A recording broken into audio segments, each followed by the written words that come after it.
नमस्ते दोस्तों, welcome back to the Hindi sect. आज का कोट, इस दुनिया में रिश्तों का हिसाब सिंपल नहीं होता। मेरे दुश्मन का दुश्मन अक्सर मेरा दोस्त बन जाता है। Chapter 41, the newbie gambler. Scene continue होता है गैम्बलिंग डेन में। फैंग युआन वहां खड़े वुमन को बोलता है, I want to purchase some rocks. वहां जो फीमेल गू मास्टर थी और बाकी लोग थे, उन्हें लगा कि फैंग युआन एकदम न्यूबी है। यूजुअली लोग रॉक्स को केयरफुली चेक करते हैं, पर फैंग युआन ने रैंडमली पॉइंट किया और कहा, ये पीस और ये पीस, वो पीस भी, मैं सब खरीद रहा हूँ। उसने टोटल 6 रॉक्स खरीदे और 60 प्राइमेवल स्टोन्स पे किए। सब लोग उसका मजाक उड़ा रहे थे कि ये लड़का अपने पेरेंट्स का पैसा वेस्ट कर रहा है। जब फैंग युआन ने रॉक्स ओपन करना शुरू किया तो पहले 3 रॉक्स में कुछ नहीं निकला।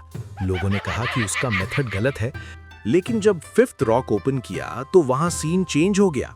वहां एक रॉक के अंदर एक मड बॉल निकला, यानी रॉक के अंदर मिट्टी का बॉल। फैंग युआन अपनी मूनलाइट गू यूज करके वो मड बॉल को सॉफ्टली एंड स्लोली ग्राइंड करके तोड़ने लगता है। Chapter 42, the big win. जैसे ही फैंग युआन वो अपनी मड बॉल ग्राइंड कर रहा था, वहां जिया जिनशेंग एंट्री मारता है। ये जिया जिनशेंग गैम्बलिंग डेन का ओनर है और जिया फैमिली का सेकंड यंग मास्टर है, यानी कि जिया फू का छोटा भाई। मुझे स्टोन गैम्बलिंग का अच्छा तजुर्बा था, इसलिए मैं जानता हूँ कि उस मड बॉल के अंदर एक गू वर्म छुपा है। मेरा प्लान बड़ा साफ था। फैंग युआन से इसे सस्ते दाम में हथियाऊंगा और बाद में बड़े मुनाफे पर बेच दूंगा।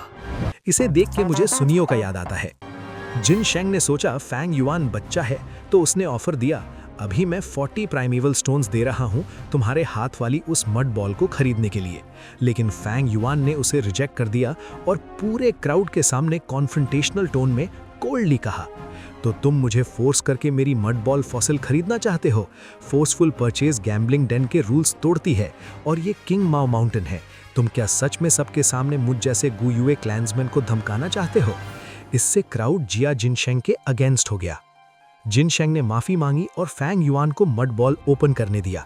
फैंग युआन ने मड बॉल ओपन किया और उसमें से निकला एक मड स्किन टोड, जो कि एक रैंक 2 गूवर्म है। सब लोग शॉक हो गए। जिया जिनशेंग को बहुत रिग्रेट हुआ कि उसने पहले क्यों नहीं खरीदा। अब वो उसे खरीदना चाहता था, पर फैंग युआन ने सीधा मार्केट प्राइस बोल दिया। मड स्किन टोड, रैंक 2 गूवर्म, market price 500 primeval stones. Jia Jinsheng, लेना चाहोगे? अगर नहीं तो कोई इशू नहीं, मैं इसे किसी और को बेच दूंगा, कोई ना कोई बायर मिल ही जाएगा। जिया जिनशेंग के पास कोई ऑप्शन नहीं था, उसने डील एक्सेप्ट कर ली। फैंग युआन ने 60 स्टोन्स खर्च किए थे और अब उसके पास 538 प्राइमेवल स्टोन्स हो गए। प्रॉफिट ही profit. Chapter 43, the secret plan. Fang Yuan वापस अपने रूम में आता है। उसने गैम्बलिंग डेन में 5 रॉक्स ओपन किए थे, लेकिन 6th रॉक वो अपने साथ ले आया था। उसने 6th रॉक यानी पर्पल गोल्ड रॉक ओपन किया, लेकिन वो एम्प्टी था। लेकिन फैंग युआन डिसअपॉइंट नहीं हुआ। एक्चुअली उसका प्लान ये था कि वो इस रॉक के पाउडर को यूज करके झूठ बोलेगा कि उसने अपना लिकर वर्म इसी रॉक से निकाला है, क्योंकि लिकर वर्म का ओरिजिन एक्सप्लेन करना जरूरी था ताकि कोई डाउट न करे। उसने लिकर वर्म यूज करके अपनी प्राइमेवल एसेंस को मिडिल स्टेज पर रिफाइन किया। रात को सोते वक्त उसने सोचा कि उसके क्लासमेट्स मो चेन, ची चेन, फैंग जेंग स्ट्रांग हो रहे हैं, तो उसे और रिसोर्सेज की जरूरत पड़ेगी। Chapter 44, the trap. Next day Fang Yuan market जाता है। वो एक वाइन शॉप में जाता है और मंकी वाइन ऑर्डर करता है। वहां वो जानबूझकर अपना लिकर वर्म निकालता है ताकि लोग उसे देख लें। शॉपकीपर उसे खरीदना चाहता है, पर फैंग युआन मना कर देता है। ये सब उसके प्लान का हिस्सा था ताकि लिकर वर्म पब्लिक हो जाए। तभी बाहर शोर मचता है। पता चलता है कि जिया जिनशेंग ने किसी को फेक गू बेचा है। एक यंग गू मास्टर क्लेम करता है कि जिया जिनशेंग ने उसे 250 प्राइमेवल स्टोन्स में ब्लैक बोर गू बोलकर एक ऑर्डिनरी वर्म बेच दिया। जिया जिनशेंग घमंड में बोलता है, मुझे तुमसे कोई डर नहीं है, मेरा भाई जिया फू है, रैंक 4 गू मास्टर, तुम मेरा क्या बिगाड़ लोगे? तभी वहां जिया फू आता है, जो कैरावान लीडर और रैंक 4 गू मास्टर है। जिया फू अपने भाई की गलती मानता है और विक्टिम को डबल कॉम्पेंसेशन देता है, 500 स्टोन्स। वो सबके सामने अपनी रेपुटेशन बचाता है, लेकिन जिया जिनशेंग की बेइज्जती हो जाती है। जिया जिनशेंग गुस्से में वाइन शॉप में जाकर ड्रिंक करने लगता है। वो अपने भाई जिया फू से नफरत करता है, क्योंकि फैमिली एसेट्स के लिए उन दोनों में कंपटीशन चल रहा है। फैंग युआन वहां आता है और जिया जिनशेंग के पास बैठता है। फैंग युआन बोलता है, क्या तुम अपने भाई से निपटना चाहते हो? मैं तुम्हारी मदद कर सकता हूँ। फैंग युआन उसे बताता है कि वो जिया फैमिली के इनहेरिटेंस कंपटीशन के बारे में जानता है।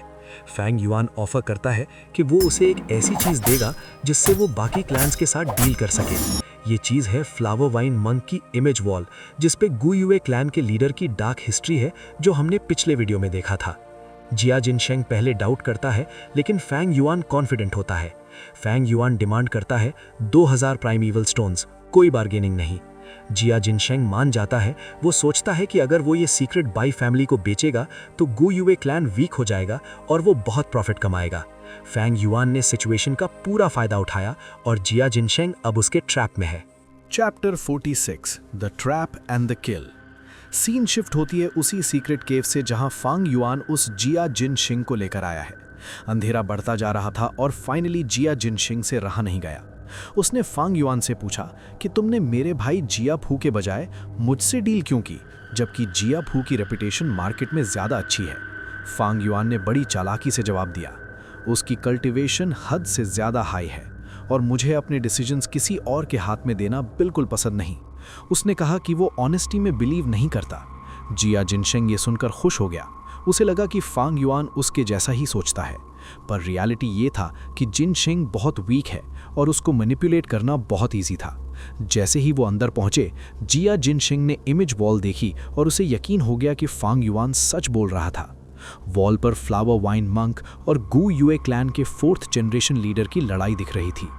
जिया जिनशिंग ने नोट किया कि फ्लावर वाइन मंक के पास एक बहुत पावरफुल गु था, 1000 ली अर्थ वुल्फ स्पाइडर, जो जमीन के नीचे गड्ढे खोद सकता है। लेकिन तभी एक ट्विस्ट आता है। अचानक इमेज वॉल पर वीडियो चेंज होती है। फ्लावर वाइन मंक खून से लथपथ दिखाई देता है और कहता है, फ्यूचर के आदमी, मेरी सारी इनहेरिटेंस तुम्हारी है, पर एक कंडीशन है, तुम्हें गु युए क्लैन को जड़ से मिटाना पड़ेगा। ये सुनते ही जिया जिनशिंग का दिमाग घूम गया।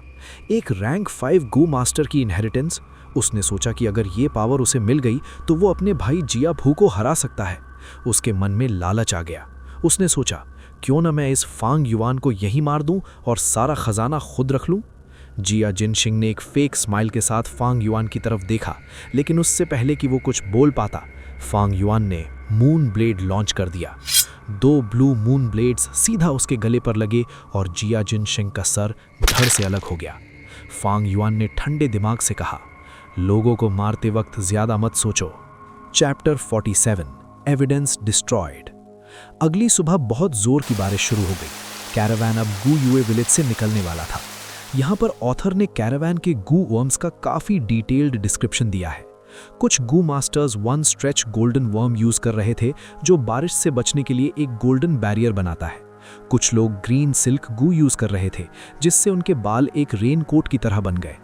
दूर पहाड़ी पर फांग युआन खड़ा होकर कैरावैन को जाते हुए देख रहा था। बारिश की वजह से उसका काम आसान हो गया था, क्योंकि बारिश ने खून के निशान और स्मेल को धो दिया था। फांग युआन ने आसमान की तरफ देखकर एक बहुत इंपॉर्टेंट डायलॉग बोला, जो दोस्तों आपको याद रखना है, क्योंकि फ्यूचर में ये बहुत काम आएगा। The heavens are sending their blessings. Fang Yuan सोचता है कि जिया जिनशिंग एक अच्छा पॉन या कठपुतली बन सकता था। उसका प्लान ये था कि वो जिया जिनशिंग को यूज करके इंफॉर्मेशन और सीक्रेट रेलिक स्मगलिंग करेगा और गु युए क्लैन में सिविल वॉर करवाएगा। लेकिन फ्लावर वाइन मंक की इनहेरिटेंस के चक्कर में उसे अपना प्लान बदलना पड़ा और जिया जिनशिंग को मारना पड़ा। अब फांग युआन का नया गोल है जल्दी से जल्दी रैंक 1 मिडिल स्टेज पर पहुंचना, ताकि वो उस इनहेरिटेंस को हासिल कर सके। उसने मन ही मन जिया जिनशिंग के लिए सोचा, जिया जिनशिंग, सच कहूं तो मैं तुम्हें मारना नहीं चाहता था। Chapter 48 psychological warfare. 4 दिन बाद बारिश रुकी और एकेडमी में ट्रेनिंग वापस शुरू हो गई। फांग युआन ने लगातार 33 स्टूडेंट्स को हरा दिया। उसने मो बे को इतने जोर से किक मारी कि मो बे को खून की उल्टी यानी कि वॉमिट आ गई। बाकी स्टूडेंट्स इतने डर गए थे कि कोई फांग युआन से लड़ने को तैयार नहीं था। मार्शल आर्ट्स इंस्ट्रक्टर ने उन्हें मोटिवेट करने की कोशिश की, पर सब फांग युआन के विशियस अटैक से डर रहे थे। इंस्ट्रक्टर ने गुस्से में फांग युआन को डांटा कि तुम अपने क्लासमेट्स को ज्यादा बुरी तरह मार रहे हो। फांग युआन ने पलट कर जवाब दिया, इंस्ट्रक्टर, आप गलत सोच रहे हैं। क्या जंग के बीच हम दुश्मनों से ये भी बोलें कि थोड़ा जेंटली और फ्रेंडली बिहेव करें? इंस्ट्रक्टर ने धमकी दी कि अगर तुमने बहस की तो तुम्हें जीतने पर मिलने वाले 20 प्राइमल स्टोन्स नहीं मिलेंगे।